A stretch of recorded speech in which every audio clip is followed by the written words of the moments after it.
the simplest concepts are what's going to pay you. And sometimes they're the hardest ones for us to believe that they're actually going to work. Now, simple doesn't always mean easy either.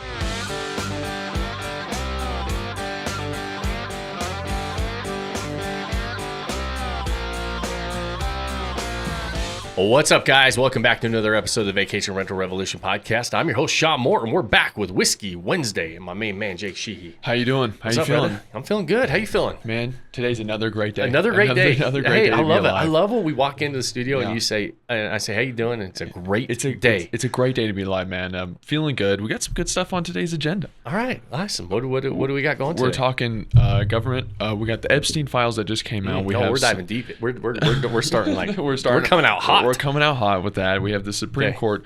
They just allowed Trump to do some things. A little funny joke that I think Trump was just talking about. I want to get your opinion. I watched Superman last night. It just came out, if you guys don't know. My thoughts on that. And then we're going into some STR material here with the Airbnb reserve now, pay later implementation and just some other things. But first and foremost, I feel like if we're going to talk about these Epstein files, you know, when we first heard about this, I got enraged, right? I mean, because this is huge. Like, he ran on this. I want to know who these. I want to see the list. I want to see the logs. I want to see it. And that's like the conspiracy side of me, right? But then and then the thing with Diddy. You know, if people don't know, Diddy was also in trial because of his whole blackmailing, that he was doing the same kind of thing Epstein was, but now he's off too. And it feels like there's no accountability, so I get super upset. Yeah. You know, what do you think?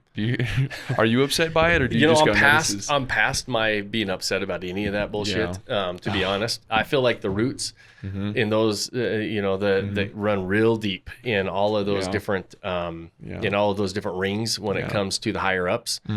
I think that I'm not alone in the general public not trusting our government officials, all the people in the at the top of the entertainment industries and all that stuff. It's kind of unfortunate because we hear all this stuff and it comes up and it looks like, I mean, if I did that or you did that, I feel like we're not getting off scot-free. I feel like we're in trouble, right? I feel like, but for whatever reason, there's a ring of people at the top that it doesn't seem to really matter too much. It doesn't matter who's in power. It doesn't matter what political parties running the show, because it's all intertwined. And I think that just kind of, at least I feel like that's the case. So I really don't even follow this stuff anymore because I don't trust it.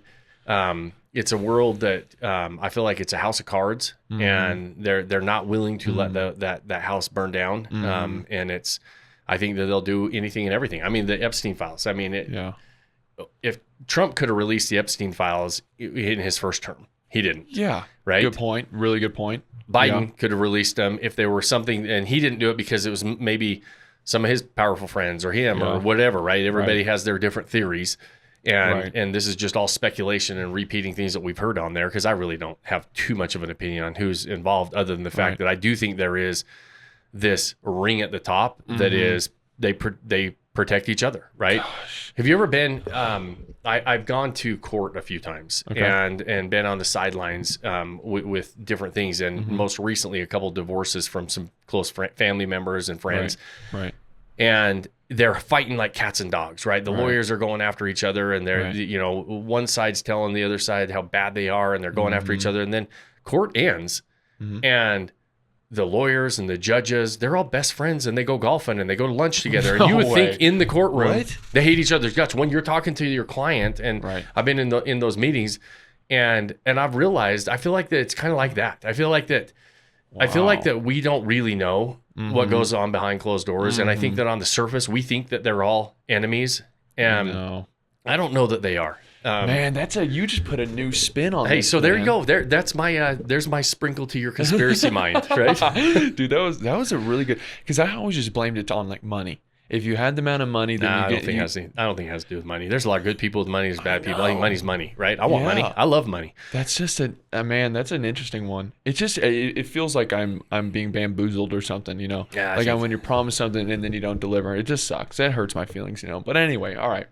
Moving on. Supreme Court allows Trump to cut half of education department and allow education to go back to the states.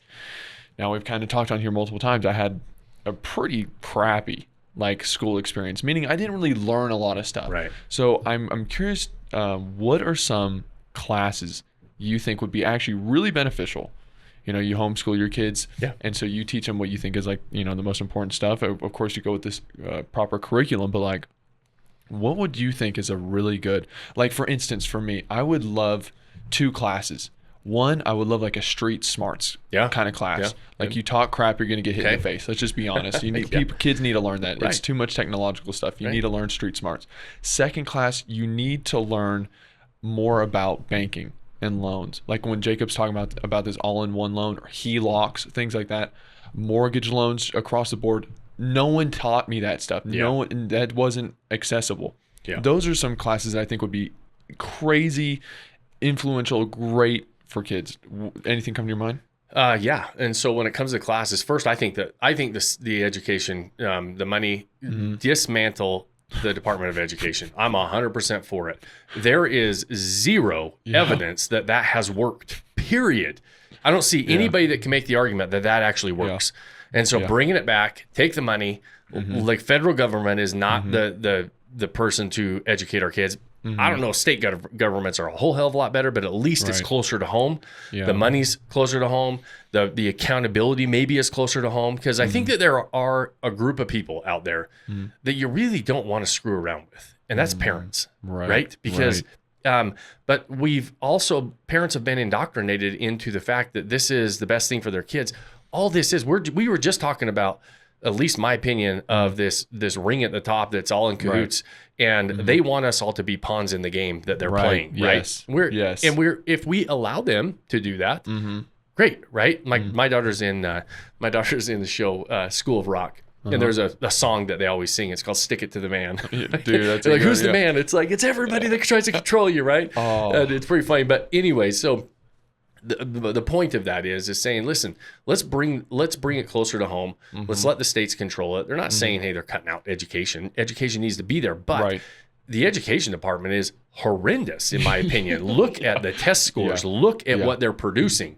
And it's really, really, I mean, it's really sad, to be honest. But I think school is always going to be there to teach you to be a pawn in the game. I don't think whether that's, and I think that where you're saying is, hey, listen, as a byproduct of a system, myself included, I was a public school kid. My kids aren't, because I'm starting to realize I don't really like what they're teaching them. What I think is important, and there's things that we teach them, like they have personal finance classes, to your point.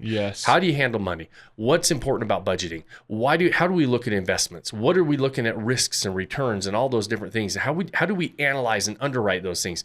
Personal finance is a big deal that we don't even scratch the surface when we're growing up. But guess what? The number one cause of divorce and stress and suicide is money. Right? And so why aren't we taught how to handle it? Why aren't we taught all the good things about money and what it allows us to do, but also how to be responsible with it, how to be a good steward of it, how to earn it, all those different things.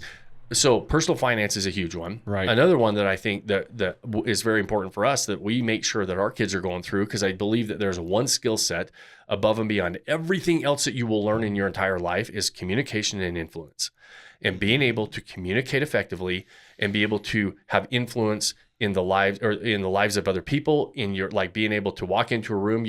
We've all been in rooms, and you know, when somebody walks in that has that influence and that aura about them, that leadership quality, people just are drawn to them. And so, and I believe it starts with communication, how they care, and then influence. And it's all about verbal communication, physical communication, all of those different things. We're not taught any of that stuff. That's a great one. And so there's another one that we make sure that our kids are taught. It's not taught in schools. You know, obviously, you know, math and some of those different things are important, and we want to make sure that they're in there. But how do we try to develop better, stronger human beings that are willing to not just be, you know, a cog in the wheel, right? You know, pawn in a game, and saying, hey, listen, we want you to go out and we want you to take this baton and run faster and farther than anybody's ever run.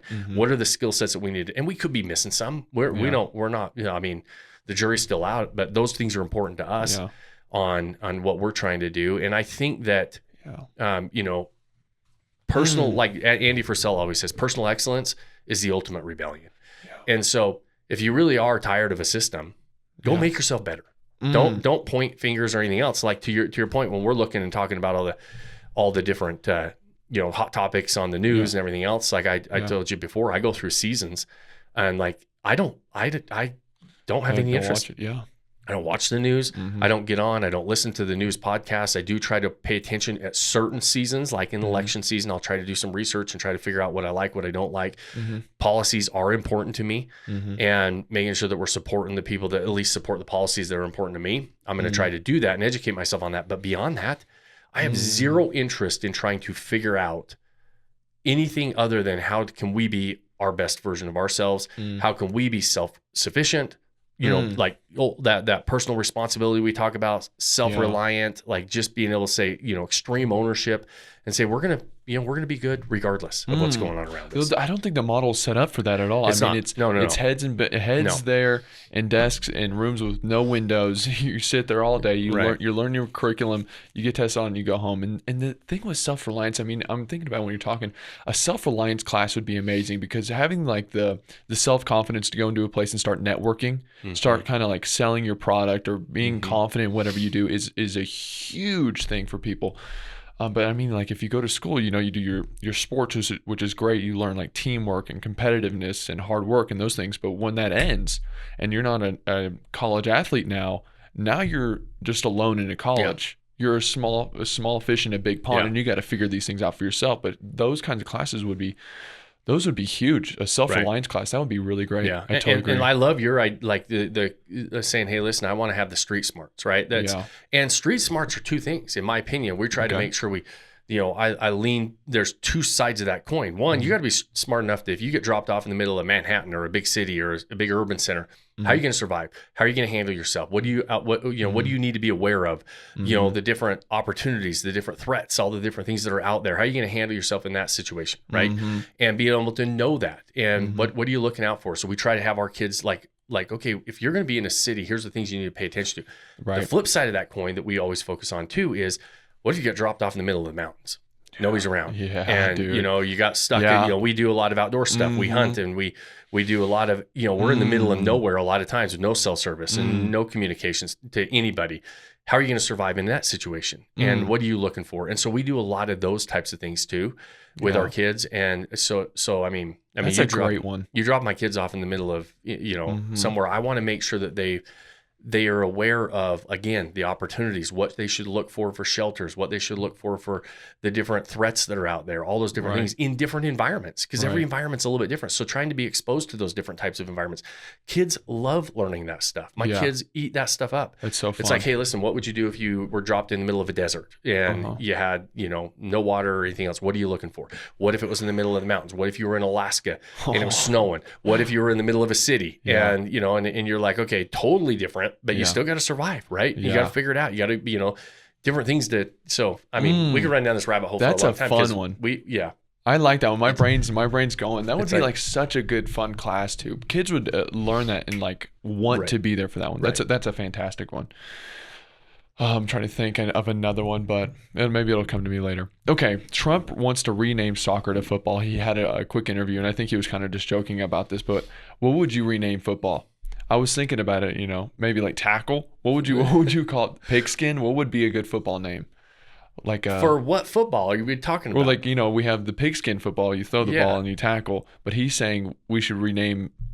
We should give that a different name and call soccer. Because the rest of the world calls soccer football. Yeah.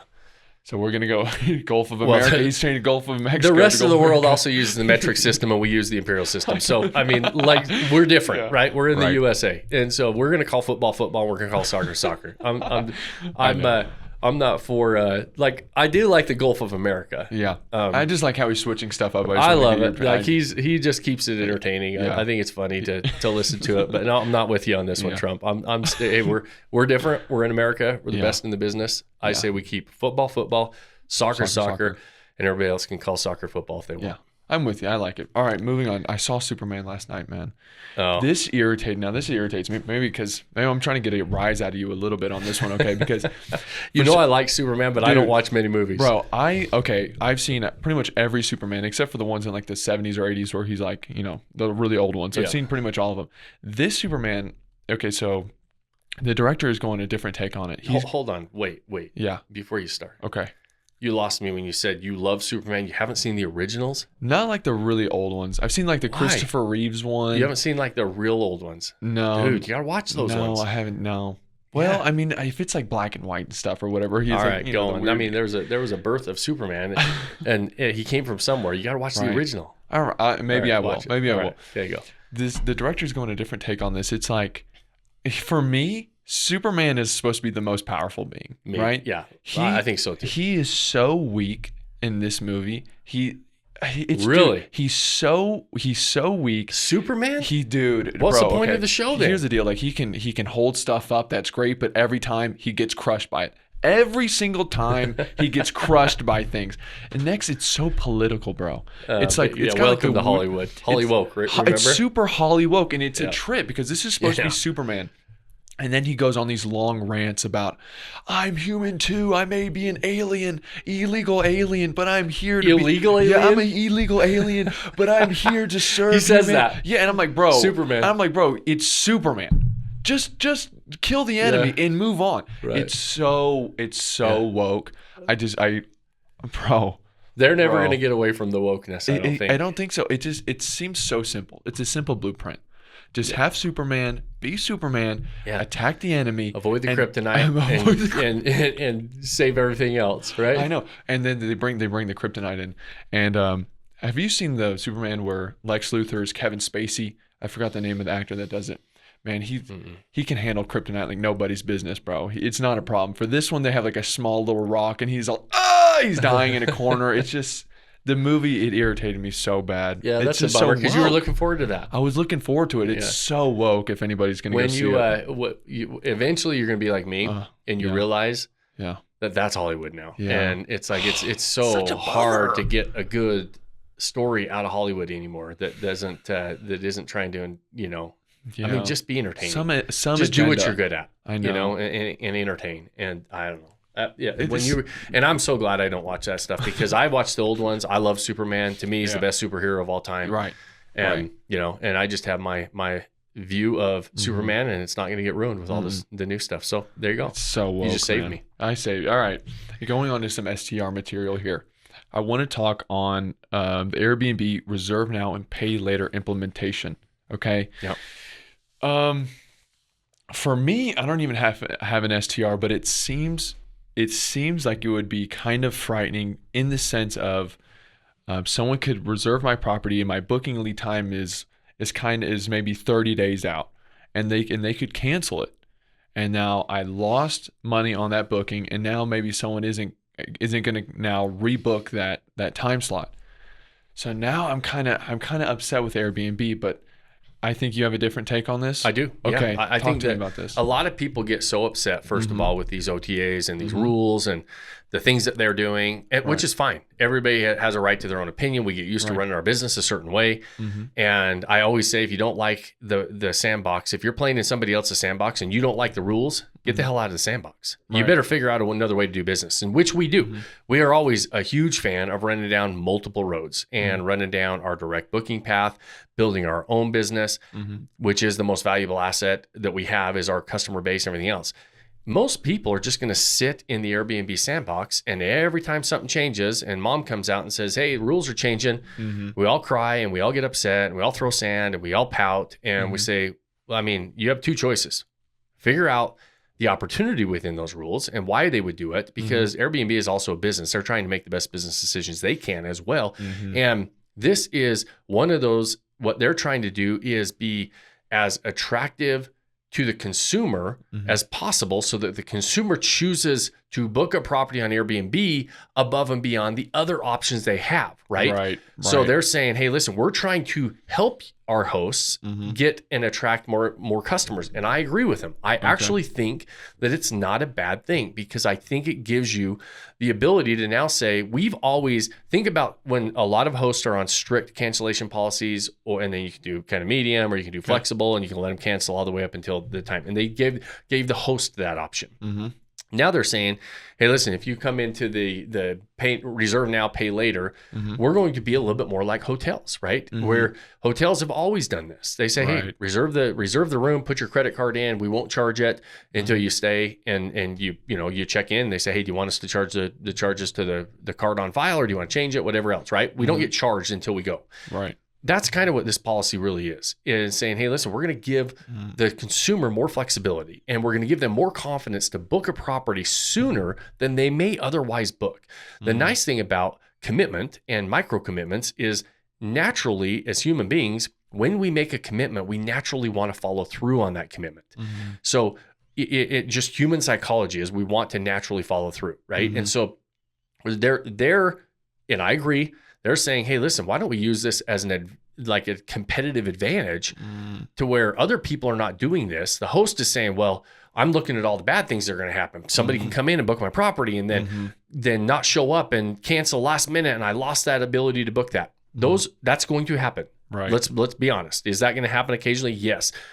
The hope is that because you have a more competitive advantage on the front end on other platforms and everything else that are not doing this, that the consumer is going to be more willing to book your property sooner and then hopefully keep that. So let's say you gained 2 listings by having that policy and you lost one of them. You're still further ahead if you didn't have those other, you're still 1 booking ahead than you would have been without the policy. Right. Hopefully the competitive advantage is strong enough, and we have used the flexible. For me, the only reason I don't like it is now everybody's going to be is maybe having to do it or forced to do it or exposed to it, and it's not as much of a competitive advantage for us. I actually like it as a competitive advantage. We do lose some people that cancel a day or 2 before, right? And they come in and they cancel, and there will be plenty of hosts that will argue with me about this and say, hey, listen, I don't like it. It's not, we shouldn't do it. I can't afford those. If I have a week-long booking and somebody books out, most people, though, they're not canceling just to cancel. Most people are built, just human psychology is when we make a commitment, we naturally want to keep it. Right. And so they're not trying to dupe hosts. They're not trying to book your property and hold it for the last minute and then get out of it. If something happens in their lives and they have to get out, something happens, right? So the thought process that I'm picking up is saying, we know that people shop for their short-term rental for a long time, meaning like the guest will look for hours looking for them. So if they come across your property, the micro commitment of going, okay, this one's really nice. I see that they have my time slot. Let me just go ahead and reserve it right now. And that micro commitment now makes them they can kind of relax the next day. They don't have to get back on because they know they already reserved, and they're not frantic looking for this other thing because they already booked their property, though they haven't paid, but it's already still a commitment. I think that the thought process, right? Yeah, it's a marketing just play to try and get them in the door. Yes. But now say one of our members may have this question. They're going to go along with this. They're going to do it. They believe in it. Should they have some kind of cancellation policy if you canceled within 3 days, a week, 24 hours, whatever it may be? You owe us $50, $75, some kind of something. Put the policy in place, right? And say, hey, listen, if it's within a week, if it's within 2 weeks or whatever else, we're going to collect that payment. The buy now, pay later, I believe, allows you to do that and say, hey, listen, we're going to, you can buy now, reserve now, not buy now, reserve now, pay later. It's still paying before you actually stay in the property, right? And so, and if your average lead time is 7 days, don't have it pay it 30 days and it's non-refundable 30 days later, because you most likely are going to be able to rebook it within 7 days. If your average lead time is 60 days, then you probably don't want to have a 7-day cancellation because you're not going to rebook that most likely. Right. And so you just have to look at the numbers on your property, the average lead time on your property. Put the policy and finagle when they actually make that payment, when it becomes non-refundable, and then you decide how strict you are going to be about that. We have never been that strict about that. When somebody calls me up and says, hey, I'm sick, or hey, the weather's horrible, I don't think we're going to be coming, anything we can do to get out of this one, I give them their money back. I've always done that. I've done that for 15 years in this business. That's not what everybody does. And it's not what everybody thinks they should do because they're so worried about losing out on that one booking. It's so short-sighted, in my opinion. We've used it to gain more business than our competition on a regular basis because we are flexible with our guests. And guess what? How many times I feel like we've been taken advantage of? I could probably count it on one hand over the years with dozens of properties. It doesn't happen that often. And so, but I also think that I manifest that in our business because I don't believe the worst in people. I believe that most people are, hey, listen, I don't go book a whole bunch of properties and then just to reserve them so nobody else can get them and then I'll decide which one I want. I don't think most people do that. Right. All the things you're worried about, think about, would you do that?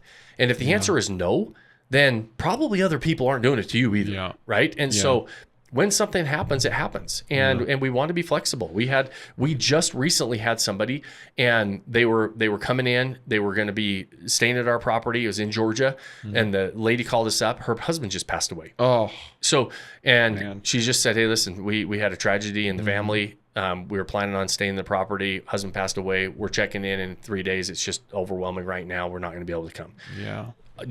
Come on.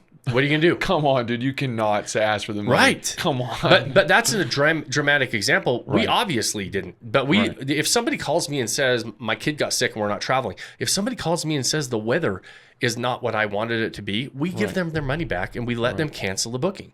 It's just how we've done business. So this policy doesn't bother me at all. And the reason that I've always looked at it as a competitive advantage, and I think that that's why Airbnb is doing it, is they're saying, hey, listen, consumers have choices. There's a Vrbo out there. There's Booking.com out there. There's all the hotel brands. There's Marriott Homes and Villas. And so Airbnb has competitors as well. And they're trying to say, what can we put in place as a policy that allows our group of properties, all of our hosts, our inventory of properties more attractive to the consumer? This reserve now, pay later is one that I actually think it's a good move because we've been doing it for years on our properties.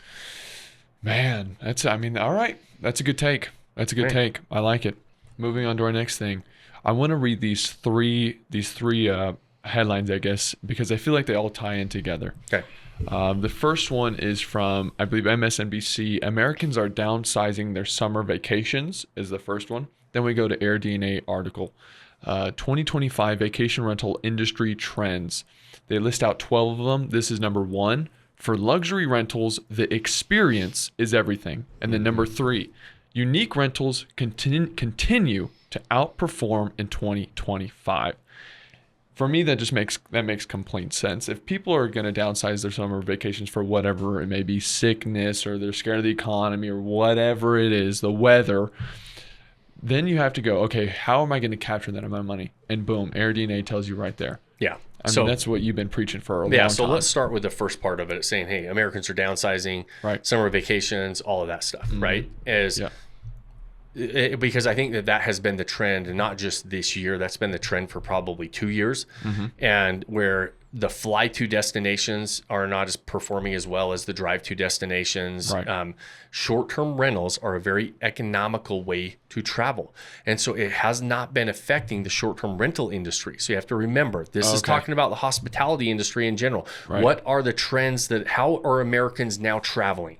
And they're taking shorter trips, weekend trips, drive-to destinations, not taking as much time off of work.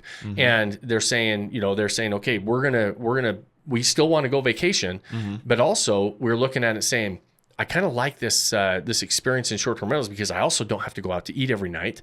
I can stop at Costco or Sam's Club or the grocery store in the area. I can come back. Most of them have grills, full kitchens, all those different things. We can hang out. And so a lot of these properties, we talk about the experiences we're creating. They're going to have really cool amenities at the property. They don't have to go to the amusement park every single day to have some fun and enjoy enjoy their vacation. So short-term rentals in and of themselves are a very economical way to travel. You also have the ability to split them with multiple people, right? And so nobody feels gypped, right? You're not splitting hotel rooms. If there's 4 of you, you're probably having to get 2 hotel rooms.